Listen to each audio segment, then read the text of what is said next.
Bata pa lamang kami ni Bongbong. Alam na ng buong pamilya ang problema sa kanya.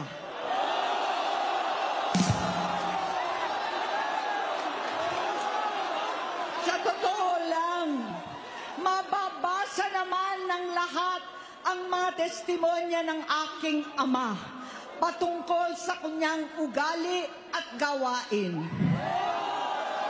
Noon, dahil may tatay pa kami, hindi ko pa siya responsibilidad.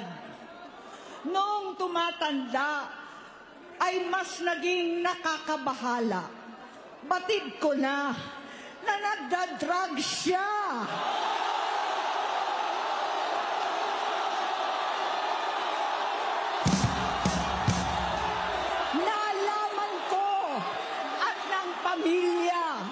Nalaman ng pamilya, seryoso ito. Minsan, kami ng Presidential Guard at Metro Gompa ang naglilinis tuwing nagpa-party po sila.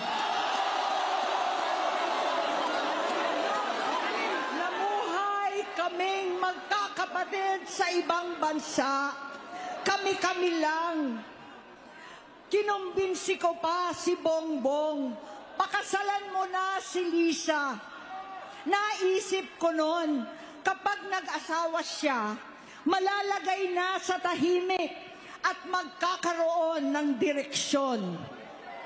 Ang laki ng pagkakamali ko. Mas lumala ang kanyang pagkalulong sa droga.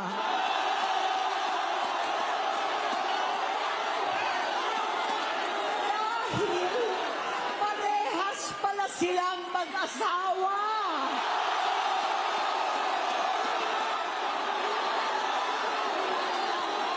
Naging gobernador siya ng Ilocos. Alam ng mga tao doon na halos hindi siya pumapasok. Tuwing ko kumprontahin ko siya, ay nagsasabi siyang magbabago na siya, aalisin na niya ang bisyo. Hanggang sa may nagsumbong na naman sa akin na sa paggising pa lang sa umaga, kasabay ng almusal, marijuana pala.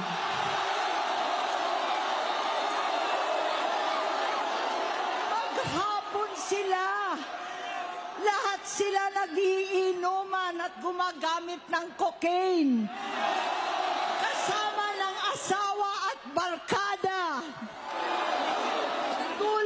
Ng ama ko, kinastigo ko ang mga barkada niya. Ang nasirang si Bong Dasa, si Edvi Cruz, Inigo, Tony Boy, Sap Anton, alam po ninyo yan. Paano nagre-resign na sa takot ang mga pulis nila at staff dahil sa lumalalang bisyo. Inayos ko sila dahil gusto niyang ituwid ang buhay niya. Gusto niyang mag-vice-presidente. Hindi siya pinalad at lalong nagkaroon ng oras para sa bisyo. Simula noon, naging malabo sa amin ang lahat. Kaysa mag-away, bigla na lamang lumayo ang loob namin sa isa't isa. Noong 2016, kasabay ng kampanya ni dating Pangulong Duterte laban sa droga, lumabas ang pangalan ni Bongbong sa listahan.